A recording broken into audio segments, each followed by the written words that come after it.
Good morning. Today is August 3rd, 2024. Still recording from Harpswell, Maine. So beautiful here. It's incredible. Okay. We are starting with a commentary. Assyria falls and Babylonia emerges. Already the prophecies about the nations are coming true. There is foreign unrest everywhere. Assyria, Babylonia, and Egypt are all vying for supremacy.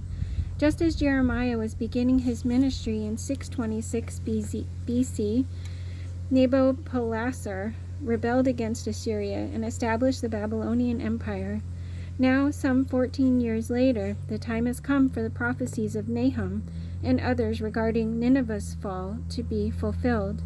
It takes only a 2-month siege by the allied armies of the Medes, Babylonians, and Scythians from north of the Black Sea to bring Nineveh to its knees in 612 BC. Under Nabopolassar, Babylonia begins its rise to world supremacy. But Babylonia must first contend with what is left of Assyria, as well as Pharaoh Necho of Egypt, who succeeds his father Psammetichus I in 610 BC. When Necho recognizes the growing threat of Babylonia, he decides to bolster what few Assyrian forces remain, and that plan of action brings Necho through Canaan. The incidental result for Judah is loss of its good king Josiah.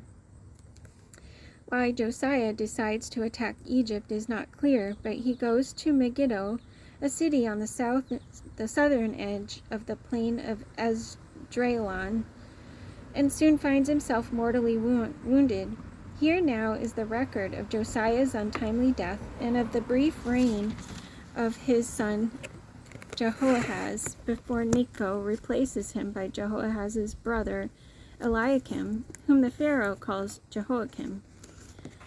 During this time, Necho tries to make Judah a buffer state between his own country and Babylonia. All right, 2 Kings 23, verse 29. This is also 2 Chronicles 35, verse 20. 609 BC. The plain of Megiddo. Okay. Josiah killed in battle.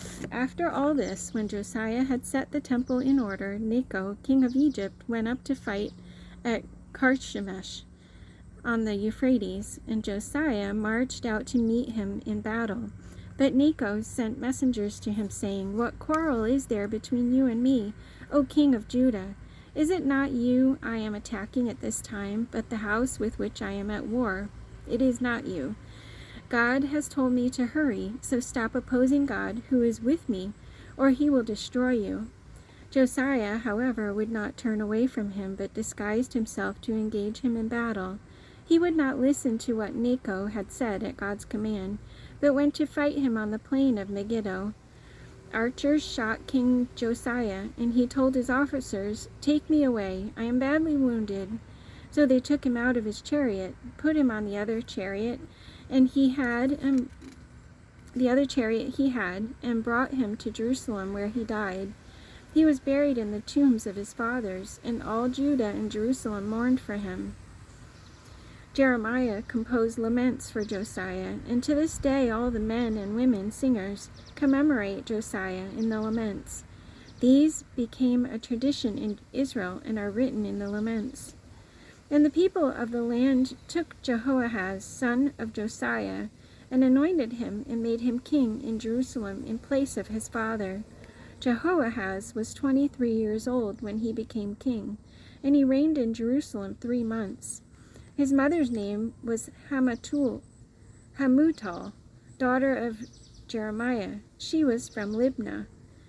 He did evil in the eyes of the Lord, just as his fathers had done. Pharaoh Necho put him in chains at Riblah in the land of Hamath, so that he might not reign in Jerusalem, and he imposed on Judah a levy of 100 talents of silver and a talent of gold. Pharaoh Necho made Eliakim, son of Josiah, king in place of his father Josiah, and changed Eliakim's name to Jehoiakim. But he took Jehoahaz and carried him off to Egypt, and there he died. Jehoiakim was 25 years old when he became king, and he reigned in Jerusalem 11 years. His mother's name was Zebidah, daughter of Pedaiah. She was from Rumah. And he did evil in the eyes of the Lord, just as his fathers had done. Jehoiakim paid Pharaoh Necho the silver and gold he demanded. In order to do so, he taxed the land and exacted the silver and gold from the people of the land, according to their assessments. All right, now we're in Jeremiah 22, verse 10. Do not weep for the dead king or mourn his loss. Rather weep bitterly for him who is exiled, because he will never return, nor see his native land again. For this is what the Lord says about Shallum, son of Josiah, who succeeded his father as king of Judah, that has gone from this place. He will never return. He will die in the place where they have led him captive.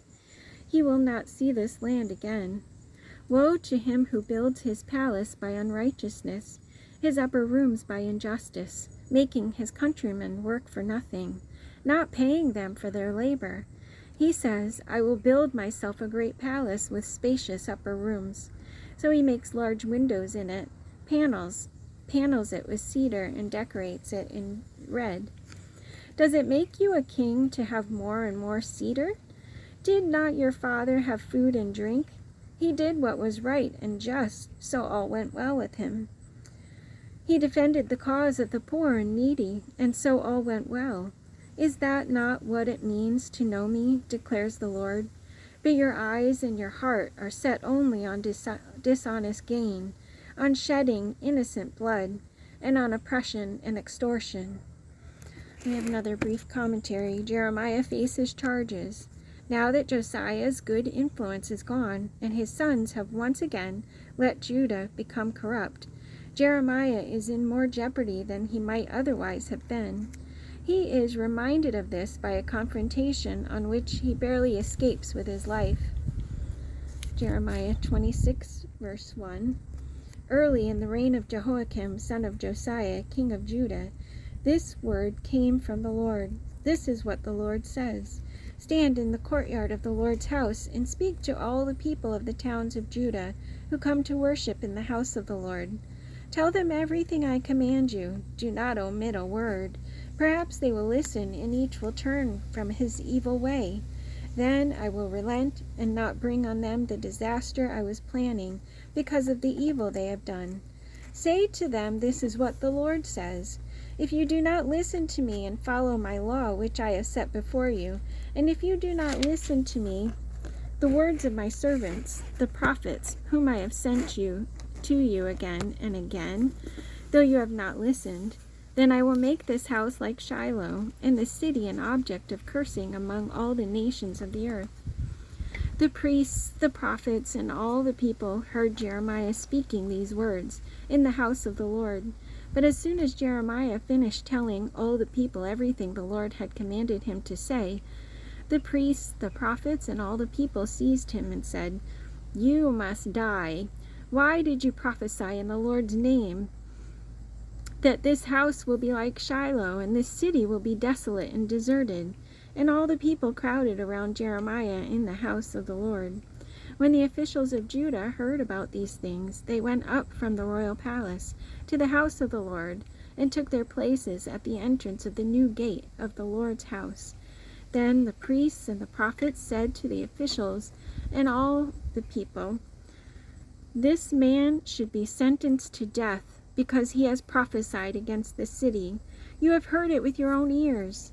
Then Jeremiah said to all the officials and all the people, The Lord sent me to prophesy against this house and the city, all the things you have heard. Now reform your ways and your actions, and obey the Lord your God. Then the Lord will relent and not bring the disaster he has pronounced against you.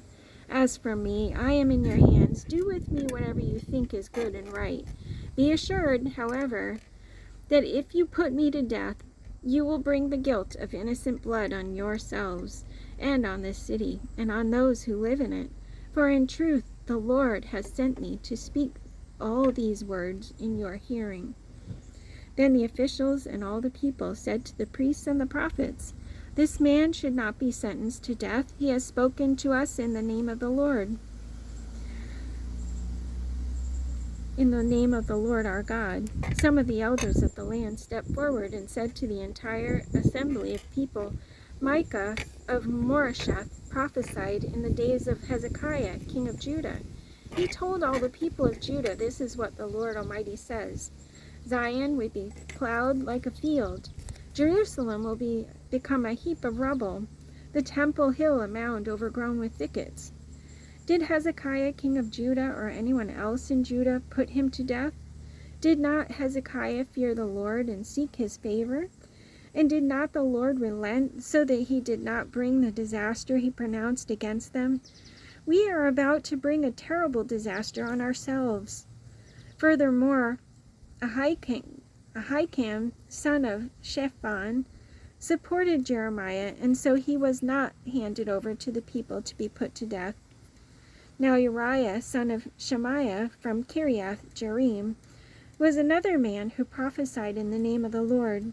He prophesied the same things against this city and this land as Jeremiah did. When King Jehoiakim and all his officers and officials heard his words, the king sought to put him to death, but Uriah heard of it and fled in fear to Egypt. King Jehoiakim, however, sent Elnathan, son of Achbor, to Egypt, along with some other men. They brought Uriah out of Egypt and took him to King Jehoiakim, who had him struck down with a sword and his body thrown into the burial place of the common people. All right, that's it for today. Boy, it's bright right here. Okay. Love you guys. Hope you have a great day. See you tomorrow.